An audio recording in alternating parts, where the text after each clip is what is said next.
Okay, cool. So we might be live. Wait, is it English? It was. What happens if you share it with? Yeah, it has. Like, this is a big trap talk we are listening to today because it's on a German channel with a German, like, hybrid German title, and it's in fucking English. Yeah, but whatever. Oh, we have two people playing. That's crazy. So let's connect to agl.sillyhuhn.com, and this is a advertisement episode for this vanilla anarchy server after all. So if you're interested in playing on a latest version vanilla server, and it's not like like moderated by some admins or moderators or whatever. So you are allowed to use hacked clients, you are allowed to grieve, there will be no world resets, the server is online since in the next episode I should really look up since when the server is online. Wait, I will do it right now. Let's go, let's search for, I think I made a YouTube video when it became public. Let me quickly check that.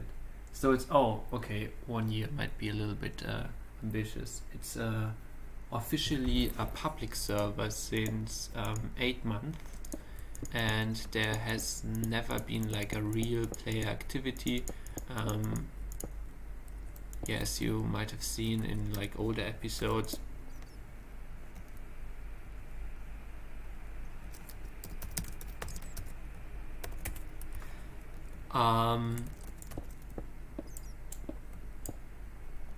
Yeah, like it peaked at like in the big times when I was like streaming daily, and I was like where I was promoting it in server lists and so on.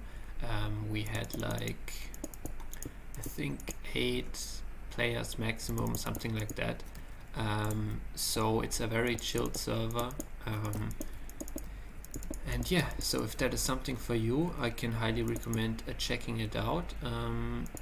It would be very in my interest. That's like the worst English ever. I would really appreciate if you check out the server, since I paid for the server already, and I'm not playing a lot here. Like, I'm only doing these advertisement episodes.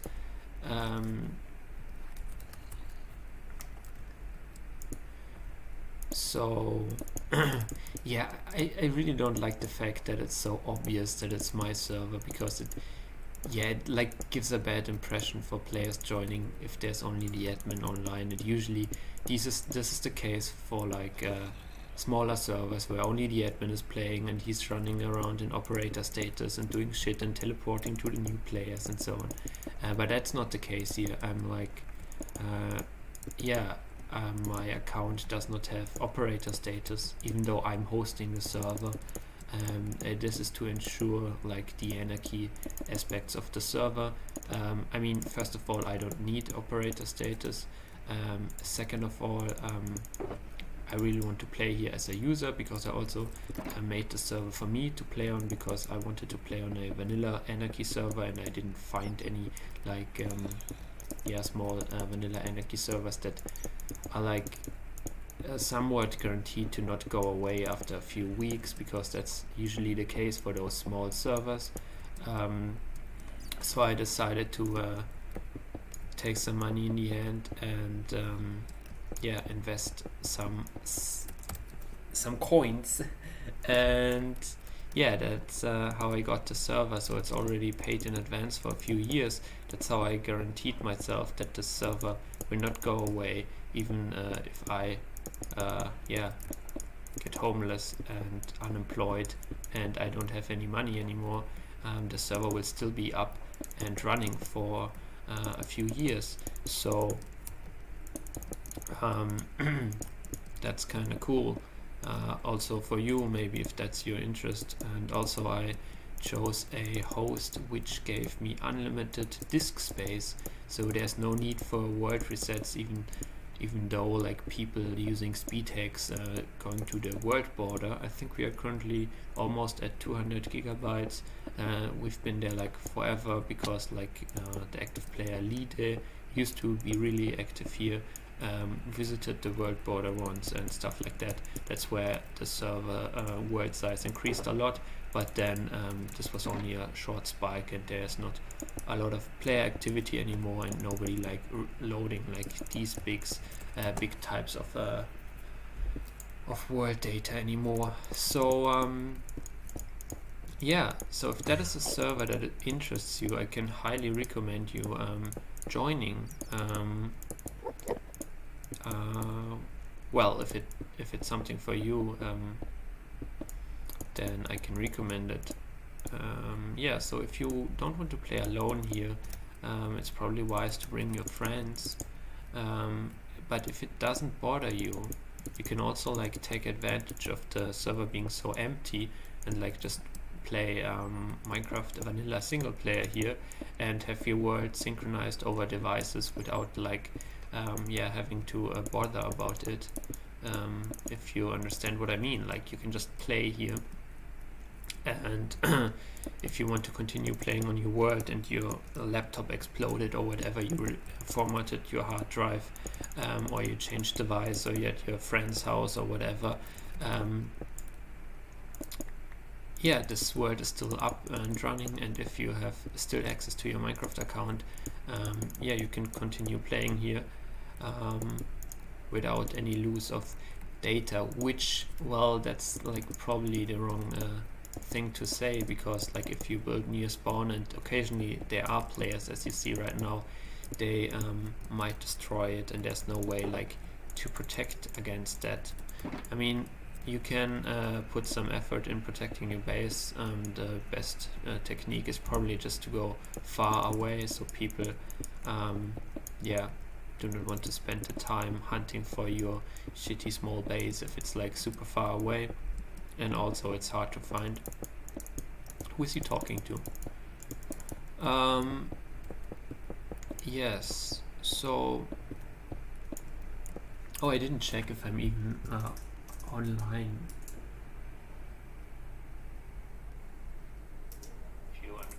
Yeah, so we are live since 6 minutes. Okay, that's cool. Yeah, and before the server was a public server, it was a private server, a private vanilla server where I used to play with friends. Yeah, that's barely noticeable anymore because we only played like once a year here, but we did that for like 3 years, I think. Yeah, oh my gosh, this small talk is so annoying. I'm so sorry, guys.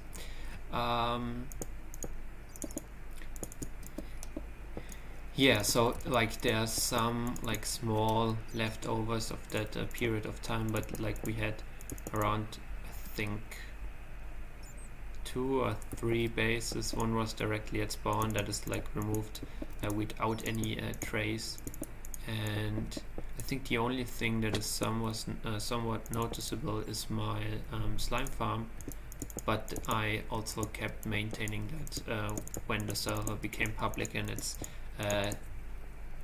the building that was started on the server when it was private, that was the that had the most distance to spawn, so it's kind of obvious that and it's essentially just a hole, so griefing that is not like very satisfying.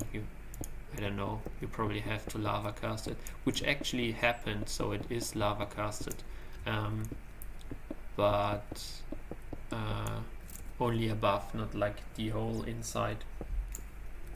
It's hard to explain. Watch any prior episodes on this channel, and I visited it multiple times, even in the griefed states. So I think there were like griefers like 3 or 4 times, and yeah, it's still in very good shape. But other than that, there are like no traces left from the old periods. I think some of my friends still have accounts here that have like yeah, kind of good inventories with diamond enchanted stuff and so on that we used to farm back then.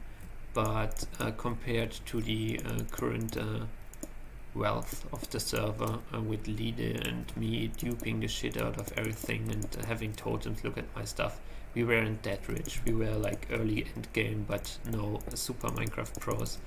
So yeah, so most of the world is shaped by players joining during the last 8 months, the public period.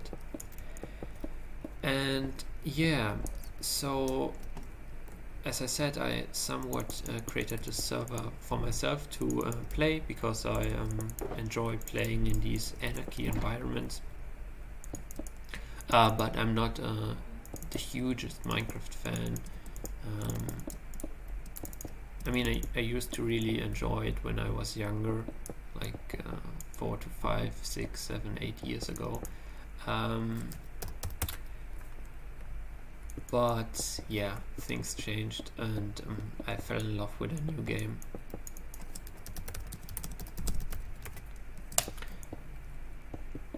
And yeah, so I will most likely not stick around here forever, but that doesn't mean that the server will disappear.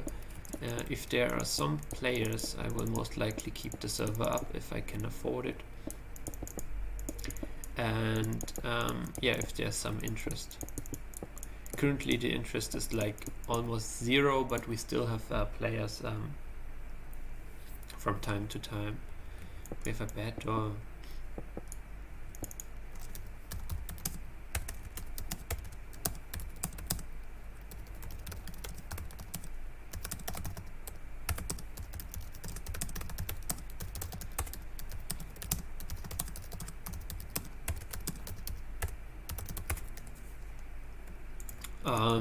Yeah, like the owner of the server recommending users to install cheated clients. Funny. Yeah. So yeah, as I said, it's like allowed to use hacked clients, and you can try as hard as you want to like achieve your goals on the server.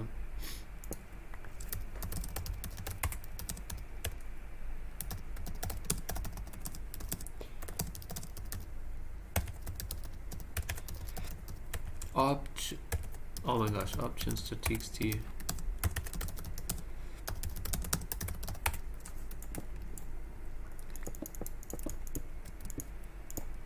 Yeah, that was like a super long introduction, making up for all the prior, do I want to say green?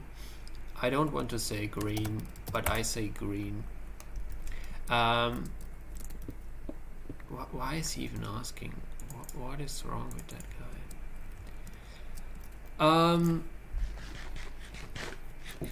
Yeah, that's like making up for all the like short introductions that I had in prior episodes.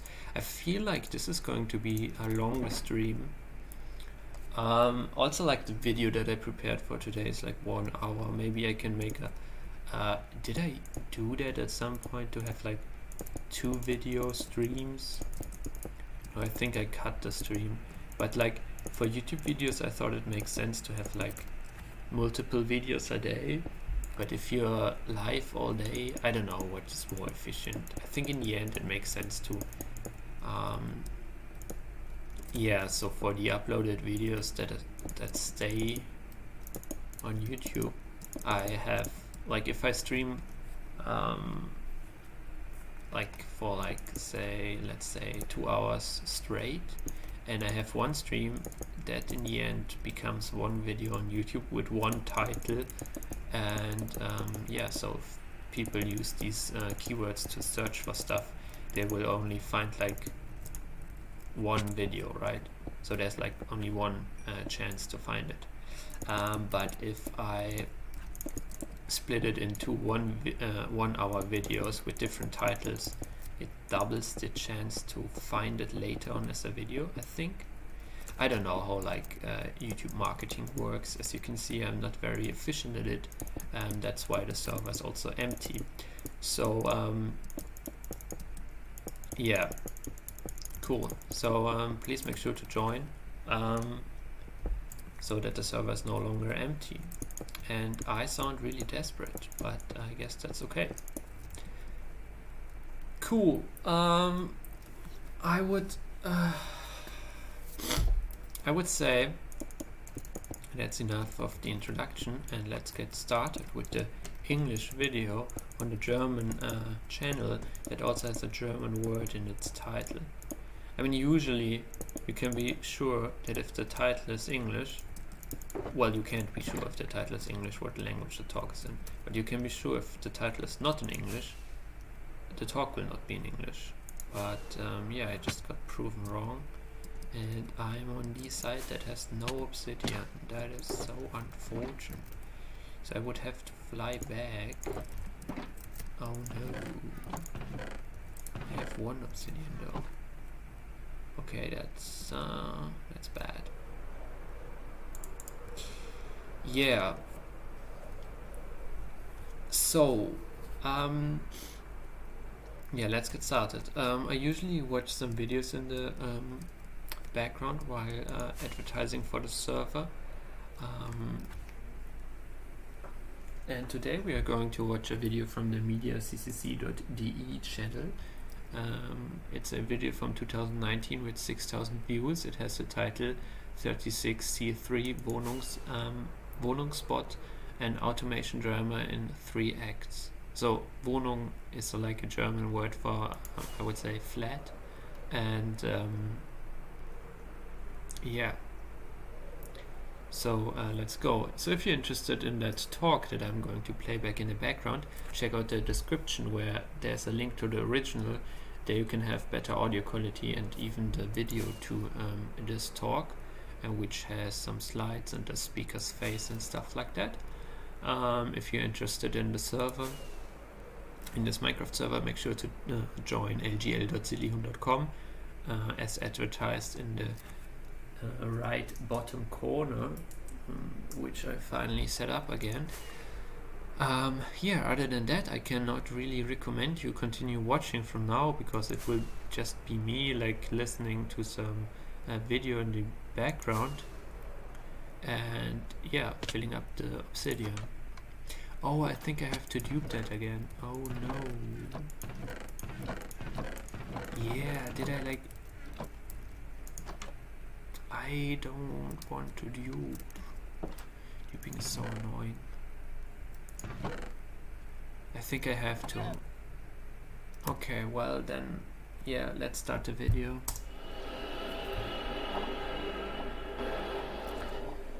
Do I still have Minecraft installed here? Yes.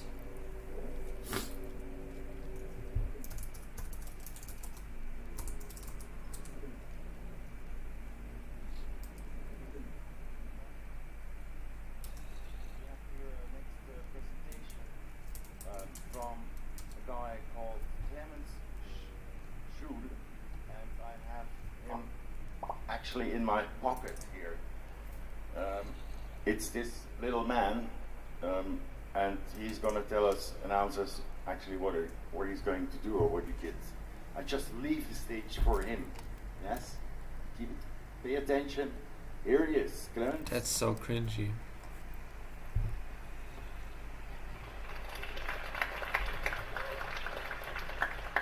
Okay, where am I? Oh no! Seid ihr auch schon alle da? Oh no, I'm like in such a bad spot right now. I thought I'm like in the space. I was testing the word downloader. Yeah, that's bad. Okay, that will be a mess to go back. Oh no. I'm like super far away. And I have to play with like... I will just die. Such a bad idea. Well, give me one try. How do I even right click on this device? Are you kidding me?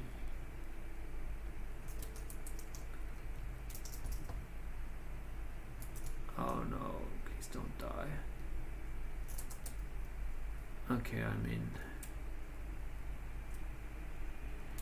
Yes. Sorry for not playing back the video, but I have to concentrate a bit. Okay, so I reached the bedrock, that's good. I'm currently in the nether with my secondary account. Wait, what direction am I heading to? So that's good. Yeah, that will take forever to go. It's like 1,000 blocks. Why is my pickaxe so bad? Efficiency 5. What do I have here? I have the same pickaxe, but it's super slow. No, it isn't. Ah, it isn't. I'm just stupid. Okay, how long would it take to mine 1,000 blocks? Like, essentially 2,000 blocks. But, if I die, it takes longer, I guess. Oh no. Why is this so bad?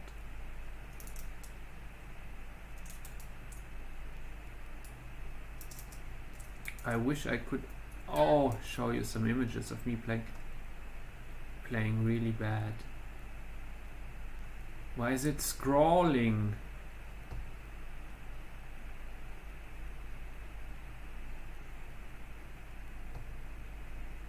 I should probably use my mouse on my second device. Okay, cool. Where am I now? Ah, okay, so it's only 200 blocks. No, that's good. Yeah, I think I can get there. Now I did a screenshot. Excellent.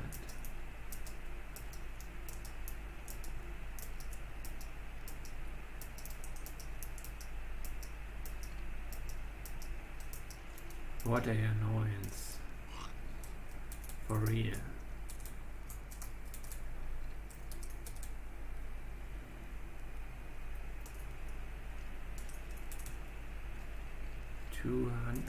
Lava. Kidding me.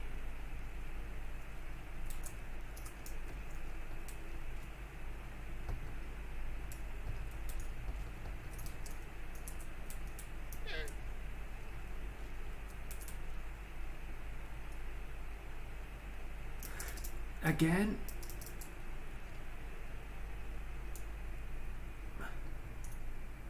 I will die.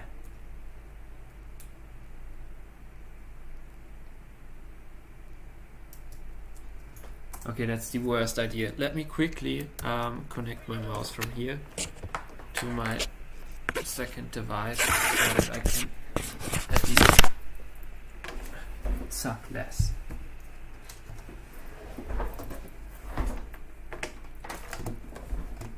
Okay, cool.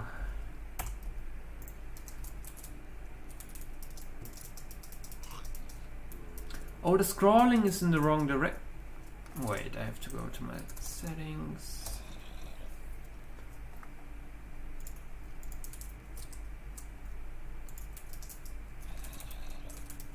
Yeah, I don't really use that second device. Okay, cool. So now we have to go.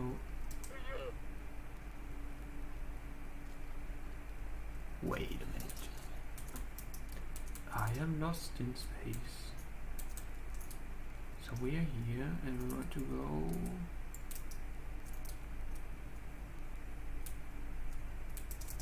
this direction.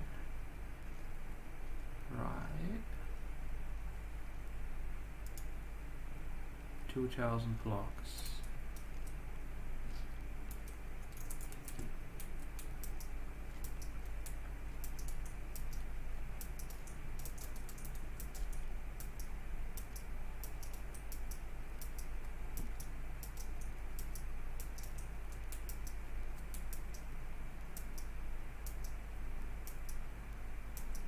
Okay, let's no, let's not start with the talk yet. If I'm in safer territory.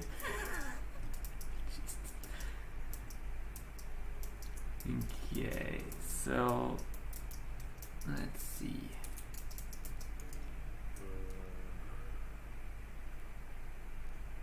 How far are the highways though? Shouldn't I be reaching the highways soon? Aren't they like 2,000 blocks in the nether?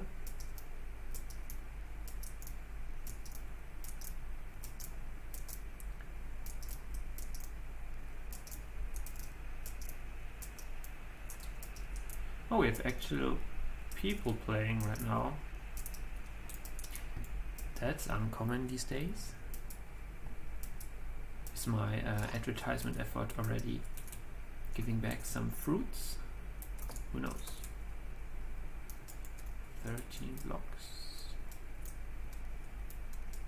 Okay, cool, I reached the highway. Okay, I guess now I can start playing back the video. So let's go. Hallo, ich bin das Kasperle.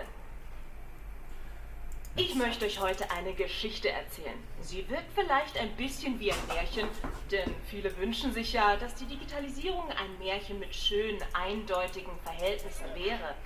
Aber am Ende seht ihr, dass die Sache nicht so einfach ist. Von einem, der auszog, eine Wohnung in Berlin zu finden. Die ersten beiden Akte waren eigentlich nur metaphorisch zu verstehen. Das waren Ausstellungen. Jetzt aber der dritte Akt auf einer Bühne, vollautomatisch. Wer im Deutschunterricht aufgepasst hat, weiß, im dritten Akt kommt die Katastrophe. Have I been speaking English all the time and now it's actually German? Is it like... Are you kidding me? I glanced into the video and it was English. And why is he... Okay, I guess I switched to German right now. Warum redet sie vom dritten Akt? Es fängt doch gerade erst an. Ach, Beard. Was ist denn das für ein Chaos-Stream? Katastrophe. Ich erzähle euch nochmal geschwind, was in den ersten beiden Akten passiert ist. Es war einmal eine Prinzessin. Die hatte gerade in Leipzig ihr Kunststudium abgeschlossen.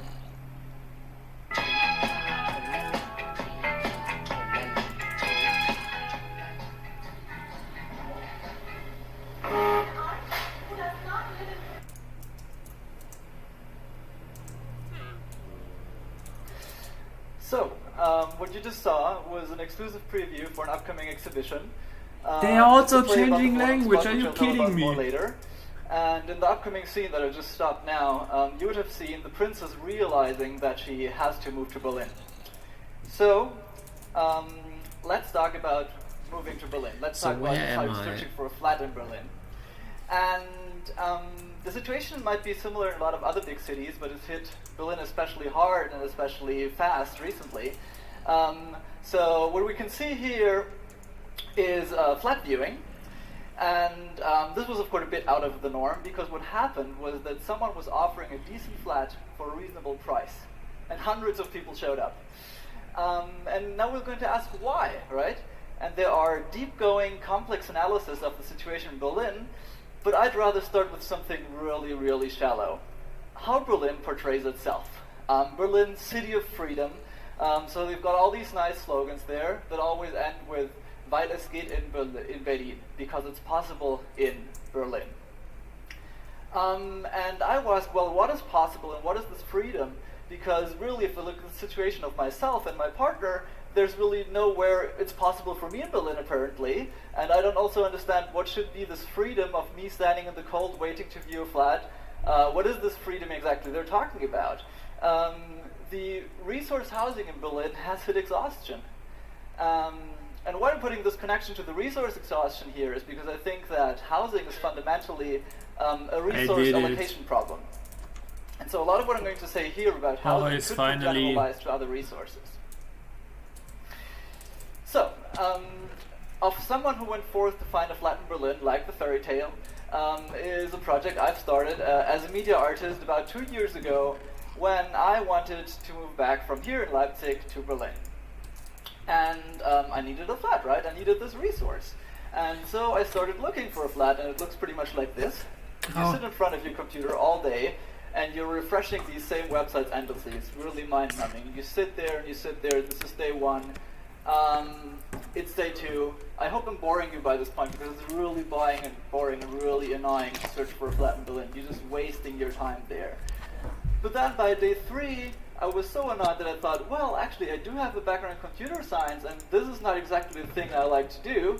So why don't I simply build a bot and automate this entire process?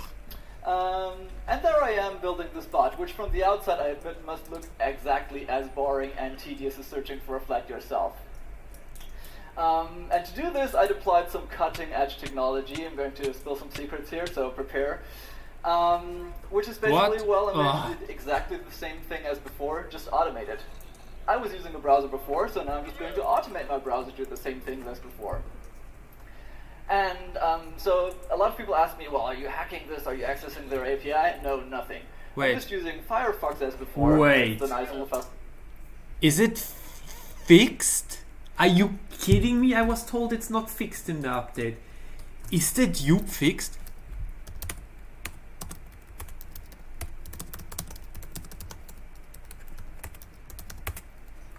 No. I'm just stupid, right? So I disconnect. Oh, fuck!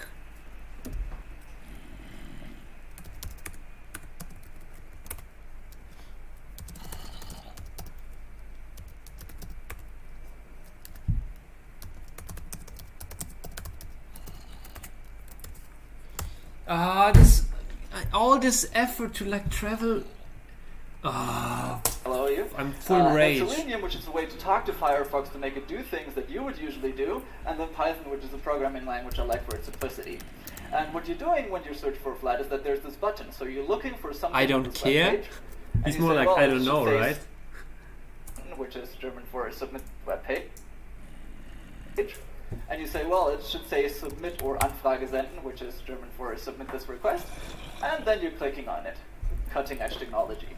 My gosh, what now? Is this a hack? No, it's just automation at work for an individual. Well, now I didn't listen to the talk because I'm like super. Selenium.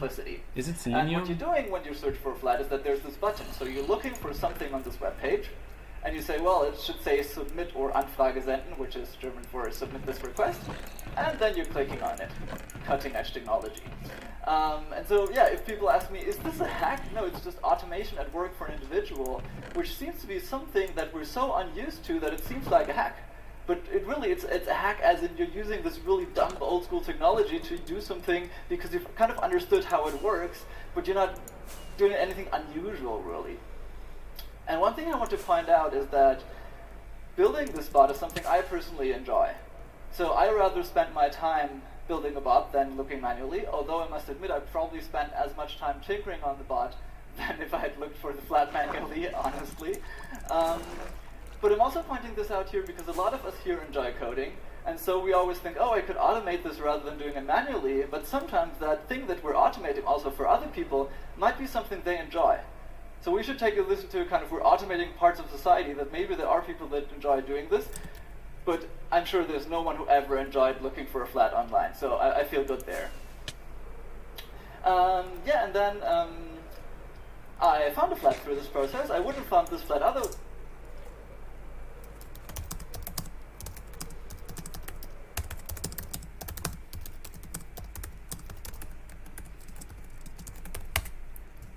Because it was online only for half an hour, and then I moved back to Berlin, and the end of the story. Isn't he a new player?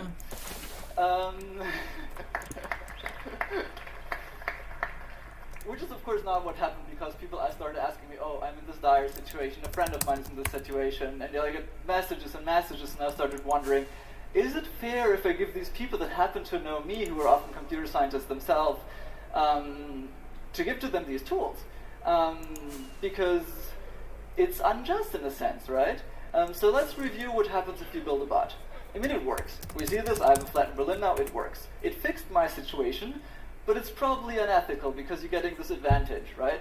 So what happens if you shouldn't build I should really not play back the thing. Listen to kind of, we're automating parts of society that maybe there are people that enjoy doing this, but I'm sure there's no one who ever enjoyed looking for a flat online, so I feel good there. And then I found a flat through this process. I wouldn't have found this flat otherwise because it was online only for half an hour, and then I moved back to Berlin, and the end of the story. Thanks for coming.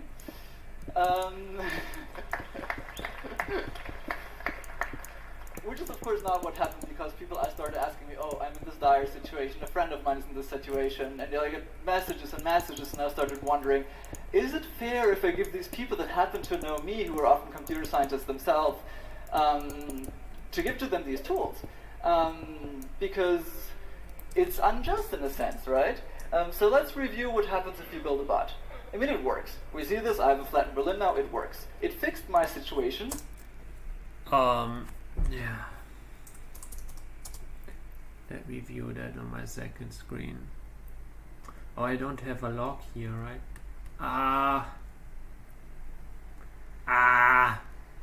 Okay, wait, then let me not... Nah.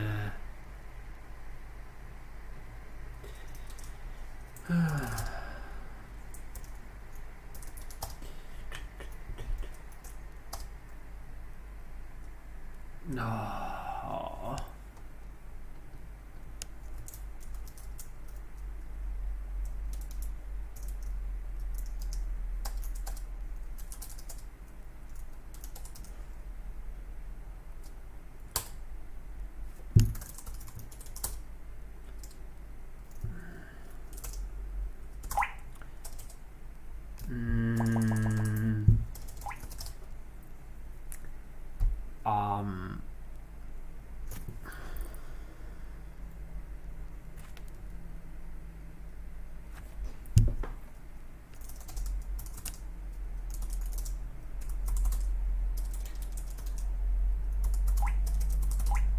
Where was the multi-MC directory?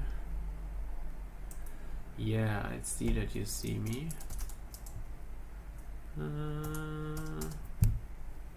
Oh no, you must be kidding me.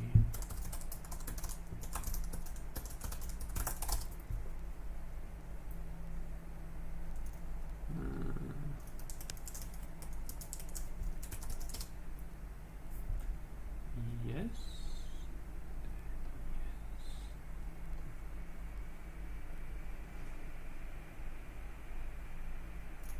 Local share. Local share. Multi-MC.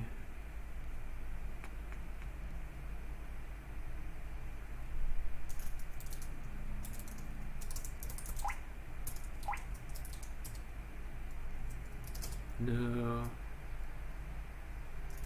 Instances.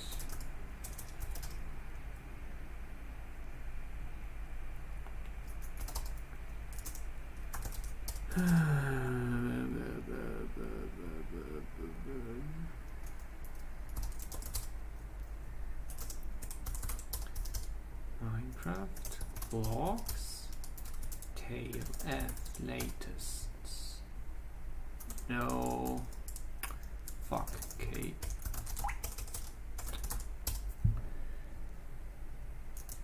And here we go.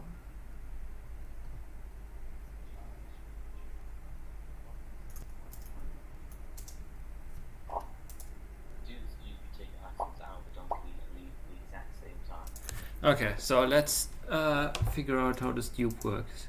Duplication which Minecraft version 1 looks like 1 that works multiplayer. Do this dupe, you take items out of the donkey and leave at the exact same time. Wait, at the exact... Wait, at the exact same time? Are you kidding me? Out of the donkey and leave at the exact same time. Oh no. You don't need to put the item inside just after. It's no dupe works. Oh fuck, it's like a timing dupe.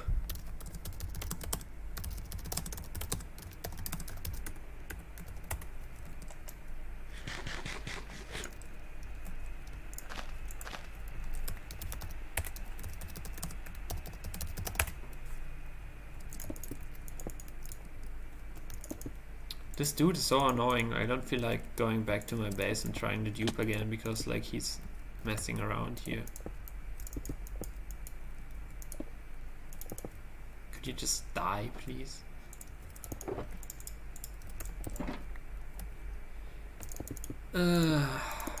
Well, I guess I will just plant some obsidian and continue watching the video. But it's probably unethical because you're getting this advantage, right? So what happens if you share it with your friends? It also works for them for a while, I guess.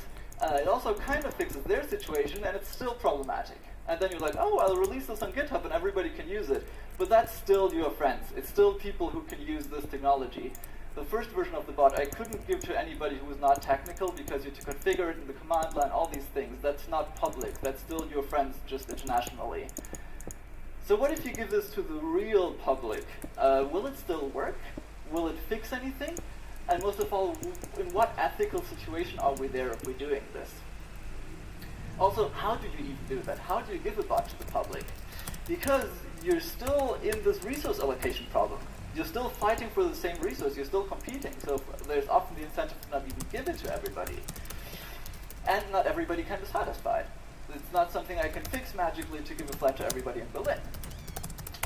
So that was an interesting situation. And if you're a researcher, you would probably now say, oh, I'll write a paper about this. As a media artist, you will say, oh, let's do an exhibition about this. And so this is exhibition number 1, act for the first act. Your Future's Calling, Reply Now, which was showed in the Art Academy here in Leipzig. And one thing to know for the people who are not from Germany, there's a bit of a competition between Leipzig and Berlin, just who's cooler and where do you move as an artist if you really want to be on the edge.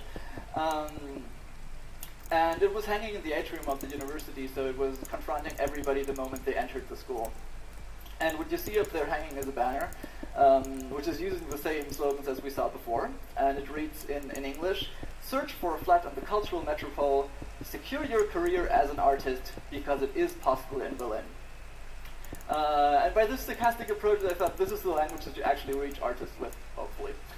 And what was hanging above it was this box with a printer inside that would print flat ads coming online in Berlin in real time. And bit by bit flood the atrium with these. Oh. Give me a second. Leader is so useful, man. Not gonna lie. But I still feel like people with tech clients can still like trace me down. It was filling the atrium with these.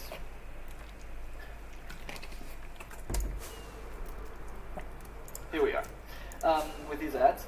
And what would also happen is that every time something came online... It now takes so much more time to do. That's like the worst.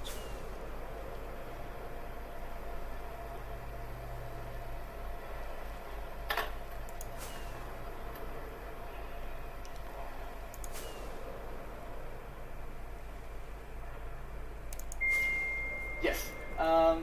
We would get this notification sound. And what I was referring to there is that for a lot of people, by now, technology has become something very negative. So they have this thing in their pocket that is pushing them to do this thing. They're feeling surveilled all the time. So we've got this very negative narration of technology in our lives. And this was also kind of like reminding them, oh, you haven't made it yet. You haven't moved to Berlin. Put out your phone now. Do this now. I would see people sitting with me in a bar suddenly pull out the phone being like, oh, there's a new flat online. I have to reply to this now, right? So they wait. Is it still, I'm like, still disconnected with it?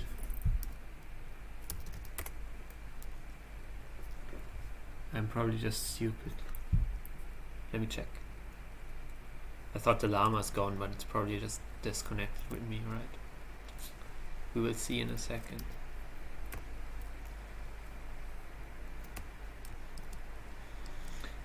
Oh no, leader is gone. Who's going to protect me now? Yes, so I still have the llama, that's good. Okay, so let's see. Okay, so I press the left button here and right button here. Okay. Okay. I got it here. Let's see what I have in here. It worked!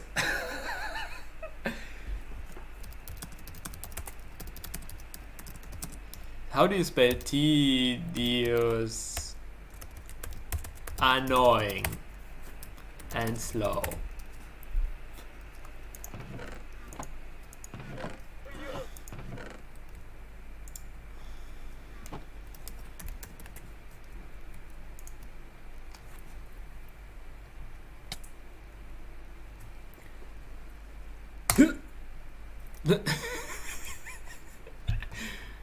Oh my gosh, what a dupe, man.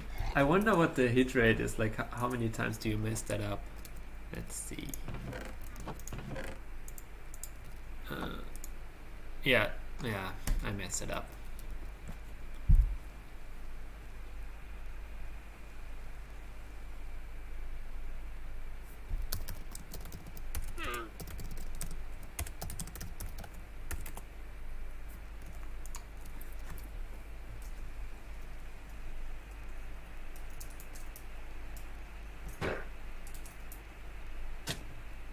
Okay, wait, oh, that's wrong. Okay, so let's go. One more time. I wonder what I have to press first. I think there's like an order to it, right?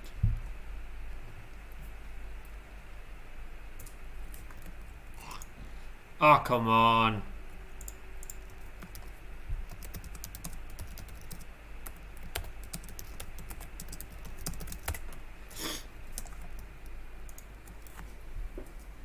Did it actually work, or was I just tripping it?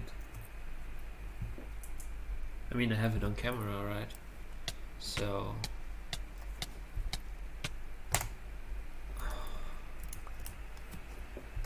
Jeez.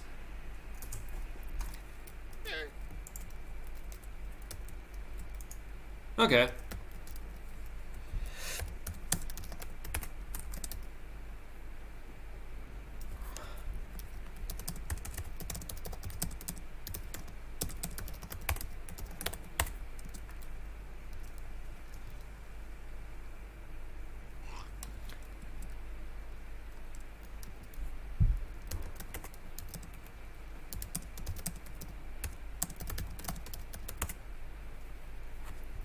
Okay, I'm not going to do that right now. That's like too annoying. Maybe there's a way to like optimize the tube. Possibly being, but yeah. Feeling like you're being punished by technology. Oh wait, I should probably take the llama with me, right? That's a good idea. Yeah, whatever. Yeah, let's not do it. And people are going back to brick phones. They dream of moving to the countryside, and I wonder where have these dreams gone about automation, where people could maybe feel positive about this. Yeah, now it worked for once. Yes. So where are these dreams about automation? Is anybody still feeling hopeful? And so one person that's feeling hopeful is the bot. The bot There's still made no this options promise to us. mute players, right? Oh, this game is so shit. It's the worst game. It's the worst game. Chat settings.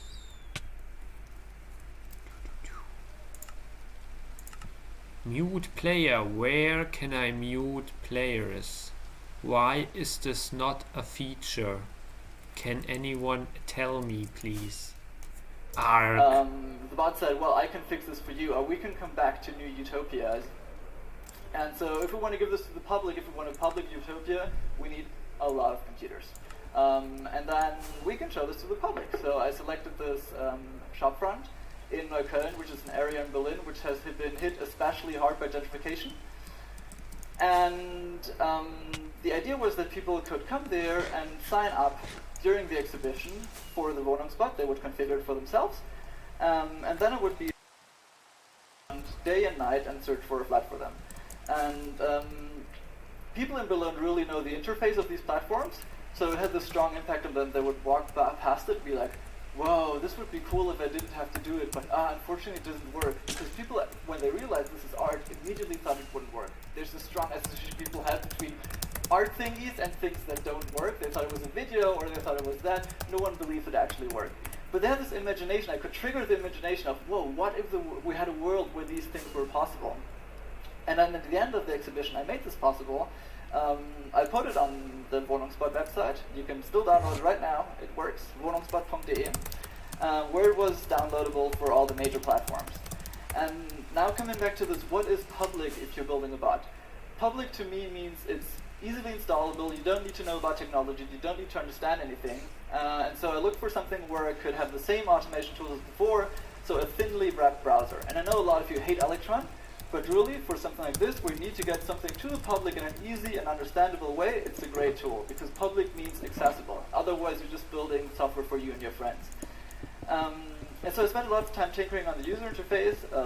It first greets you, then it tells you a bit about, well, this is actually art. It's not just something that you can use. You can use it, but there's an art aspect to it. And then comes the important part of the configuration.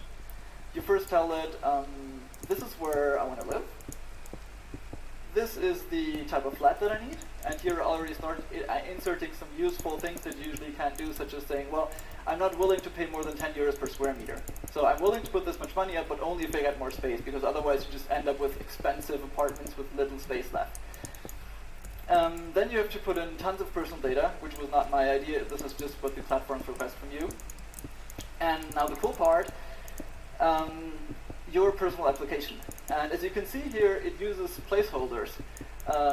So the bot can later on imitate you much better. It will put in the landlord's name or the landlady, so the lessor's data will be in there, the street data will be in there.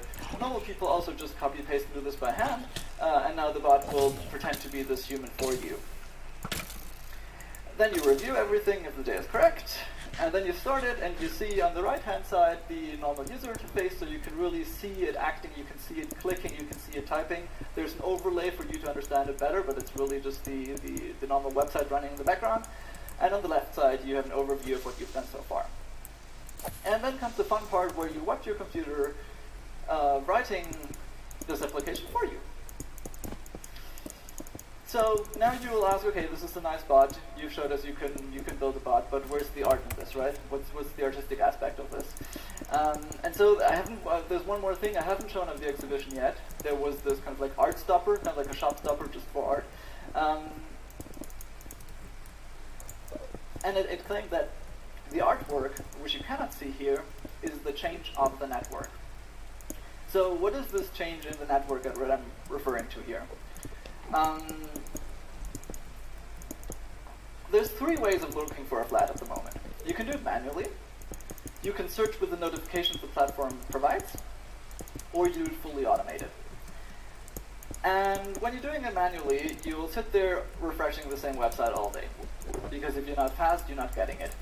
You can wait for their notifications, but the problem there is that the notification might come so late that the flat has gone offline again. Like flats in Berlin are sometimes online only for 30 minutes or something. Or the bot sits there and refreshes the website all day, which sounds better, right? Then you normally spend valuable time reviewing the flat. And this is something I'll come back to later a lot with this time you spend reviewing flats. And what you have to keep in mind here is that you'll often assess a flat that you won't get afterwards. So you're just wasting time on things that you have no chance of getting. The bot doesn't do this. He just applies to everything. And then comes the part where you have to write the application, which doesn't consume that much time. I mean, copy-pasting and putting in the lessor's name doesn't take much time, but you have to be in front of your computer, which is hard, especially if you're a working person. Most of the flats come online during the day, and you have to be there to do this physically, or at least on your device. The bot can do this by itself, because this is one thing you'll all know, bots are really good at copy-pasting, and this is what's necessary here. Natural bot work. And then it's the lessor's turn. The lessor will go through the first few messages that hit their inbox, so it's important to be fast, and then assess, well, is this person, does it fit my criteria, and invite you or maybe not invite you. And I've explicitly left out the option that the bot gets rejected here, because of course it can get rejected, but you will never know. You have never reviewed the apartment, you've not written an application, you've not wasted time on it, so it doesn't matter if it gets rejected once in a while. Whereas if you really wanted this flat, you'll feel sad if you don't get it. And now this little black bot jumped up there, right? So what does this mean? It means that there's another case of people feeling mistreated by technology when the lessors start using email responders automatically to simply message the first 20, 30 people. The viewing is next week at this time and date.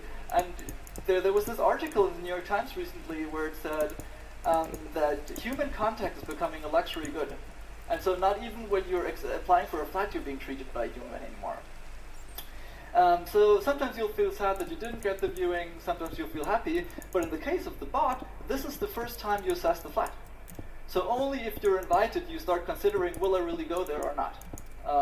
And so I want to talk about like working time here.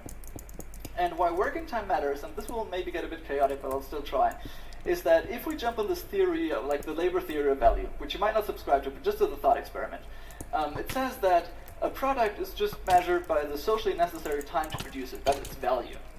If you look at time historically, you would have a real estate agent. They would spend time on finding this resource for you, and you would give them money. Normal transaction. Now these platforms appeared, online platforms, which promise to you, you can do this in your like previously free time. You can do this, of course, for free. You're saving money there, but you're not realizing that in a sense you're working because they're somehow still making a profit. So who's making this profit how if no one is spending time on it? And so this came to me to this idea of, okay, if we're not okay with the current situation of housing, maybe this is a way we can reject it by saying, okay, we're not putting up free time anymore to work on this. We'll push this to the lessors. Because if you're not spending this time, someone has to spend it, and this will be the lessors again. So there could be this hypothesis of like a working time denial of service attack, which sounds cool, but of course doesn't work. Because the lessors, what they will do is still just go to the 10, 20 first messages and select the best offer that you gave them. Because we're always giving them our best effort, and they can just choose. So as a thought experiment, it's nice. It's something I would keep you in the back of your head. But it's not how it works. The lessors will still always win. And so if we say, well, this is what we dreamed of, right? You write this simple Python script, and then you fix the social problem. This is what we wanted. But what really happens is this. You write this simple Python script, you think we can just do some text solutionism, and the problems just multiplicate. Because the problems will adapt. There will be problems within your solution, all these things. And so the slogan of the bot I've come up with was, there's no technological solution for social problems. And of course, some of you will jump up here and say, no, there are things. And so I will go back to, okay, there are no exclusively technological solutions to social problems. Because of course, under certain circumstances, technology can play an important role. But what I want to get at is that if we simply reframe this as, it's not a solution, it's a reaction. If we just change this word, we get a lot further. So let's reframe this. I've not solved the Berlin housing market situation. I've reacted to it. So do this the next time you're discussing a solution with someone. See if reaction would not be the proper word for what you want. And if we say reaction, another thing becomes apparent that someone else might react too. If I solved it, no one would talk about it anymore. It wouldn't be solved. But I've only reacted, so the platforms will also react. And reacting for them mostly means forbidding. How do you forbid a bot? Well, there's mainly three ways. You can put in technical barriers, which are mostly designed to say, well, you should be human to do this. Prove your humanity. Which might get interesting in the future with more AI and better captcha prevention technology. There's legal barriers, which is simple. You just tell people, do not automate this, otherwise I will sue you and you will be bankrupt forever. Seems like a simple solution. And there's another thing that we don't think about that much, but which is important, which is simply moving on. So people admire capitalism for its ability to adapt. And so these are three startups that, from what I understand, have adapted to the situation. These are platforms where you sign up, you put in your profile, and you can't search for flats. They have a matching algorithm, which will then say, oh, this lessor is looking for someone with a high income, so hey, you lessor, pick one of these 10 people that we suggest to you. And I hope that you all see the danger here is that what is happening now implicitly would be explicit, that people can filter by only high-income people, only people, well, it might be latent variables in some point in the future, only people that are of like this social class, all these things. So it just moves on. And then the question is, can we even use automation for good? Is it maybe implicitly designed to not help us but the other side? And to understand this, I'll go to Michel Soto, who has these two words which we use in our normal life interchangeably, but so he does not use them interchangeably. He says strategy is something institutions do when they're trying to plan for activities, and there's tactics which we use as individuals. And one example for this is that if we look at a city, institutions such as the city government come up with strategies. They say, here are the entrances to this park, there are the exits, this is where you should move. And all of us, we have tactics. We're like, oh, I'll do a shortcut here, I'll do this, I'll do that. So the strategy never really works out because we adapt it for our needs. But our tactics never change the rules of the game.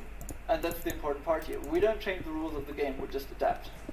And the bot is obviously a tactic if I do it for myself. I found a way to like find my ways through the housing market. And the question is, if I release this to the public, can this become a strategy?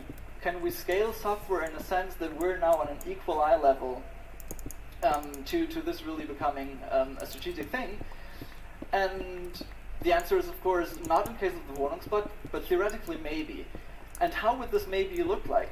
We're still allocating resources, and so what we would need if we really wanted to have a strategy here is to have a proper resource allocation mechanism that works, that isn't just based on money, that is not perpetuating the inequalities we already have. And this is the hard part. We live in a society where the only resource allocation mechanism we know is money, which leads exactly to capitalism.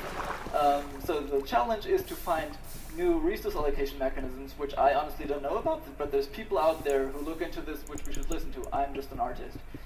And so as a summary of this, and also like a very obvious take-home lesson, if you build bots for yourself, ask yourself, am I gaining an advantage here, and is it unfair?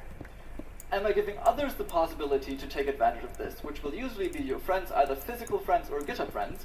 And then would it be theoretically possible to give everybody this benefit? And if you say, oh yes, I have something that does match these criteria, then appears the question, should we have a right to do this? Should there be a right to automate? Which is hard, this question, because what would be the implications of this? If we look at Congress, they're struggling with finding a way that is both privacy preserving and does not resort to brain licenses and giving out these tickets. So it's hard to allow automation without being deeply intrusive on privacy or some other level and allowing for this. So a bot for yourself works, whereas the bot for the public often leads to expectable systemic failure. So I released the Wohnungsbot with two intentions. On one hand, giving people this thought of, oh, automation could be cool, it could be something positive, this could be something I'm looking forward to, but then also the failure. So this is like, it's a drama, right? And we're now coming to this dramatic end where we simulate failure.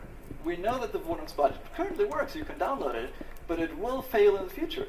And so I wanted to simulate this before it happens so we can learn from it and adapt as a society. And the way I wanted to simulate this is coming back to theater. Theater is a really old technique for simulating something and sharing your insights with an audience. So, as a last consequence, which is the title of Act 3, I built a theater, and as I'm into automation, I built a fully automated puppet theater. Again, puppet theater being something that's publicly acceptable in my opinion, something that people can relate to, thereby hopefully better understand what I'm trying to tell as a story. And again, I'm using very high-end technology. So the plot of the theater, from the very beginning, is that the princess wants to move back to Berlin, and the Wohnungsbot tells her, well, I've helped so many people, I will help you find a flat.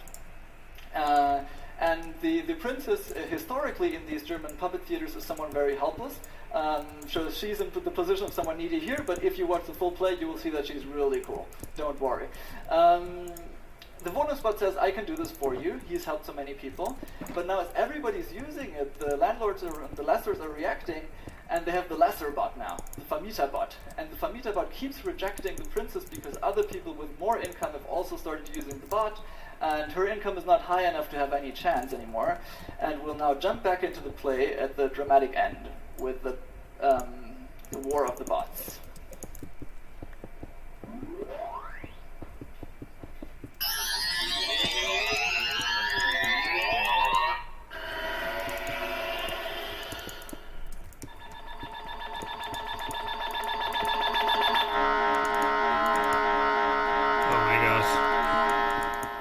What am I watching? Ich bin gescheitert. Verzeih mir, Prinzessin, aber ich finde keine Wohnung für dich. Der Traum von einer einfachen Wohnungssuche ist vorbei. Habe ich nur funktioniert, weil ich einigen Menschen geholfen habe, unter den Ersten zu sein? Ich ändere die Logik und Diskriminierungen der Wohnungssuche doch nicht. Wenn ein Mensch dich ein Jahr lang vergeblich auf seine Wohnungssuche ansetzt, ist das tragisch, weil er dann immer noch keine Wohnung hat, aber immerhin hat er nicht seine eigene Zeit mit der Suche verbracht. Verbracht, verschwendet, gelitten, Finger und Geist abgestumpft. Du bist alles, was wir haben, um zu zeigen, dass wir nicht mehr mitmachen. Wir verweigern uns, indem wir unsere Arbeitszeit verweigern. Nur so können wir Automatisierung in unserer Gesellschaft neu verhandeln. Du bist der Holzschuh, den wir in das Getriebe der Maschinen werfen können. Nein, bin ich nicht. Schluss jetzt mit dem Gag, Kasper. Ich bin das falsche Werkzeug. Ich bin eine Maschine, mir ist Berlin so egal wie der Investoren, die dein Haus gekauft haben. 12049 10997 10249 13353. Ich kenne eure Postleitzahlen, aber ich war in keiner eurer Straßen. Die Investoren ja wahrscheinlich auch nicht. Hat mein Gesicht euch Hoffnung gegeben? Habe ich für einen von euch eine Wohnung gefunden? Hätte ich Emotionen, würde mich das für euch freuen, ehrlich. Aber ich muss euch enttäuschen. Ich helfe Menschen, eine Wohnung zu finden. Das funktioniert eine Zeit lang ganz gut. Sie finden schneller und einfacher eine Wohnung, weil mich nicht alle Menschen verwenden. Irgendwann verwenden mich alle, dann hat niemand mehr einen Vorteil. Aber zumindest verwendet auch niemand mehr Zeit mit der Wohnungssuche. Soweit der Traum. Aber mal ganz ehrlich, darum geht es hier doch nicht. Denkt mal nicht nur an euch. Was ist denn mit denen, die gar kein Internet zu Hause haben? Oder keinen Rechner? Anders gesagt, vereinfacht. Was ist mit all den Menschen, die egal wie lange sie suchen, egal mit welchen Mitteln, keine adäquate Wohnung finden werden, die sie sich leisten können? Die hier wirklich verdrängt werden, kommen in der öffentlichen Debatte doch eigentlich gar nicht vor. Die seit Monaten eine Wohnung suchen und du, wenn du sie siehst und sprechen hörst, auch sofort weißt, da helfen keine weiteren Monate mehr, da hilft kein Bot. Unser System hat euch aufgegeben. Ich bin das falsche Werkzeug. Ich glaube, ein wirklich gutes Werkzeug zu sein. Ich funktioniere wie gedacht. Ich automatisiere gut, arbeite selbstständig und unablässlich. Aber ich bin der Falsche. Es wurde schon oft gesagt, aber ich kann es nur wiederholen. Es gibt keine technischen Lösungen für soziale Probleme. Vielleicht habe ich für den einen oder anderen erfolgreich eine Wohnung gesucht. Das hat aber nichts gebracht. Ich kann euch nicht helfen. Ihr müsst die Werkzeuge weglegen und es wieder in die Hand nehmen. Gemeinsam. Organisiert euch. Greift zurück auf die bewährten Mittel. Regulierungen, Steuern, Umverteilung, zur Notenteignung. Techniken, Jahrtausende alt, bewährt. Was wollt ihr mehr?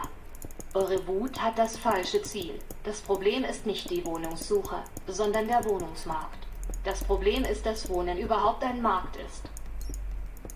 Ich bin der Wohnungsbot, ein Kunstprojekt, ein Hack, der aus dem persönlichen Bedarf in die Öffentlichkeit getragen wurde. Ein junger Bot mit großen Versprechen, großen Ambitionen.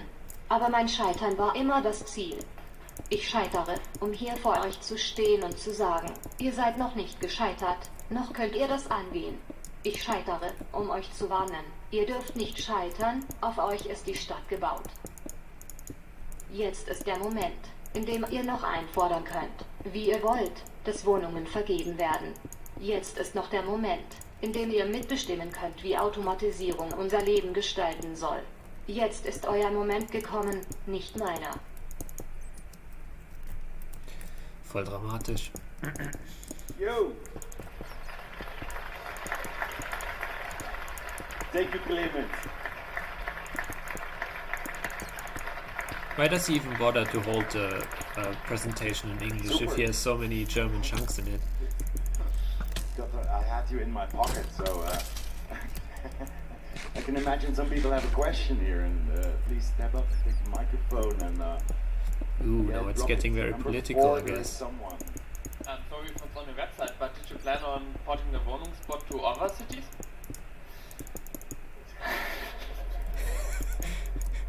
It's a question that's been asked from day one. Why Berlin? Why not another city? This and that situation. City is in a much worse situation. The reason I chose Berlin is not only because I was there myself. It's because I think that it's the city in Berlin that is the most interesting in Germany that is the most interesting in this aspect. It feels to me like the one city where this situation could actually change. So they're right now debating something called the Mietendeckel, kind of like the cap on rents, which will really get to the situation where we have to reconsider how do we allocate flats afterwards. So I think it's the city where the most is moving. And I wanted to have it only in one city because to me artworks are kind of like experiments that exist outside of the scientific way. So I'm still wanting to experiment with something, I want to have a model. If I do this with every city in Germany, we don't learn anything because it will just change everywhere. I wanted to have one city where we can see how does it change if we apply the solution, right? I'm using it myself. How does the city react if we do this in comparison to all the other cities? And so, I mean, the source code is in GitHub. I know that all of you can fix it for your own cities. I'm not doing it for the public because that's not my goal. It's still an artistic research in that sense where I want to see what happens in Berlin. Yes, number 3 is here. Not a question. Thank you for your talk. I have not really questions, only 2 recommendations. Well, first of all, you said something in the end about people being rich and how to pass by them. Sometimes I think of that we are the new riches. We, the technical people who get around the expensive things by automating things. Because it's great to automate things and pass by everything who buy the people who have to pay for everything. I don't mean stealing, but automating things. Well, that gives you some kind of richness that we deserve. Second thing is, I saw your theater thing, and first thing I thought was, oh, this would be cool if you would do it with an improvisation group. I play improvisation theater myself, and if you get an improvisation group on stage,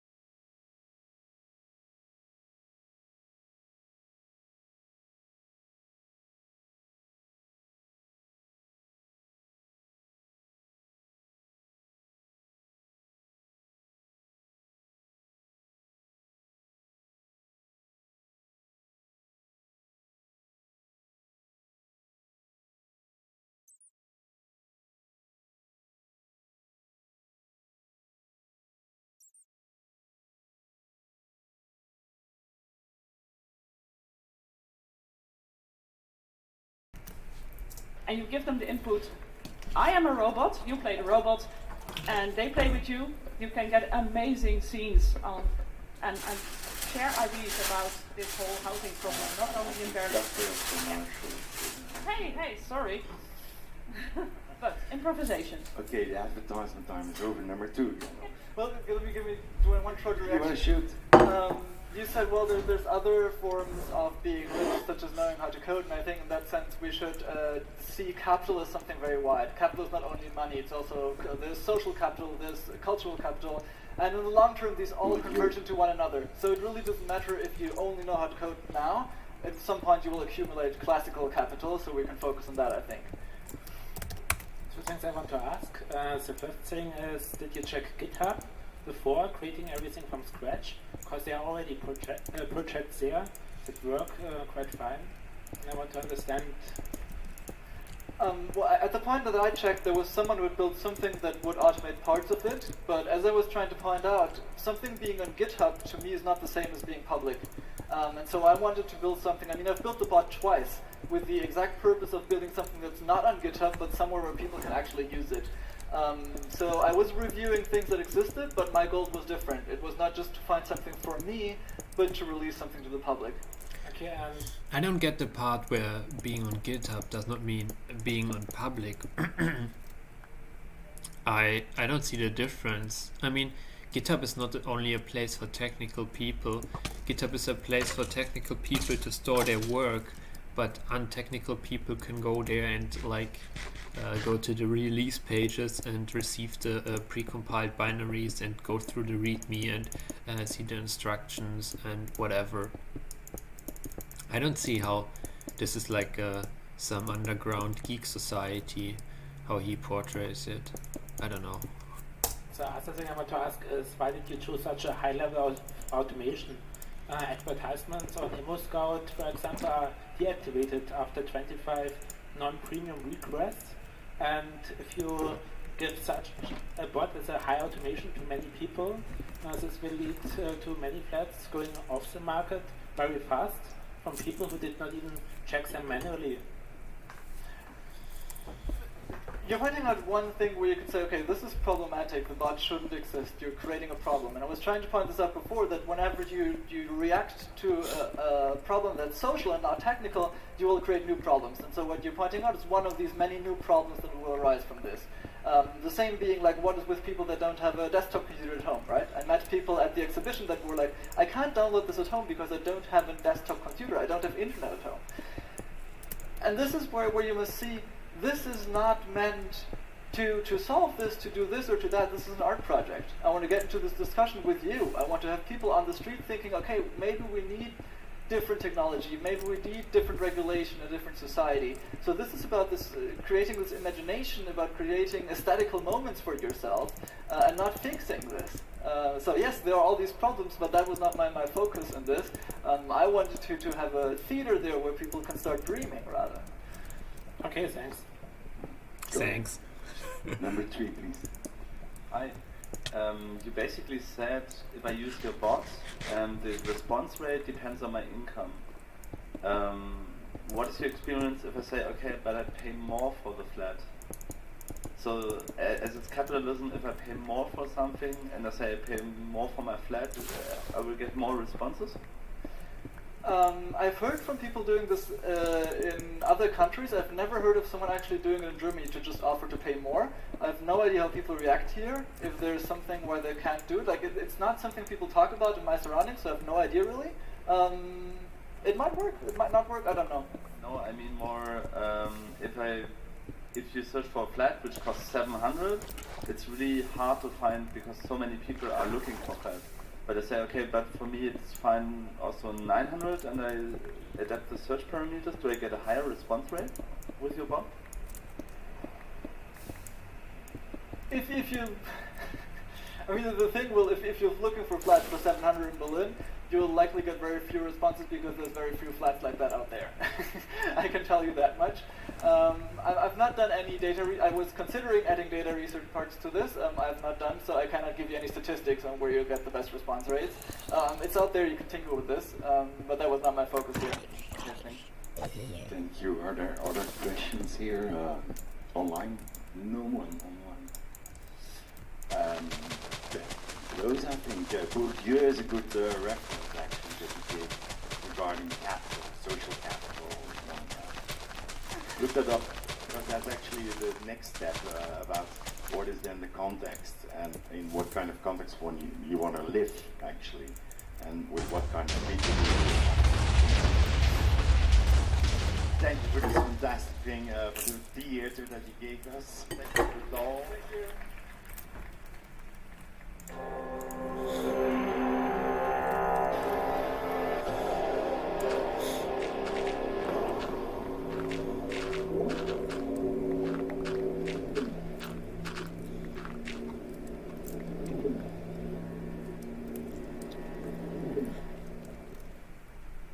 Okay, so that's it for this advertisement stream.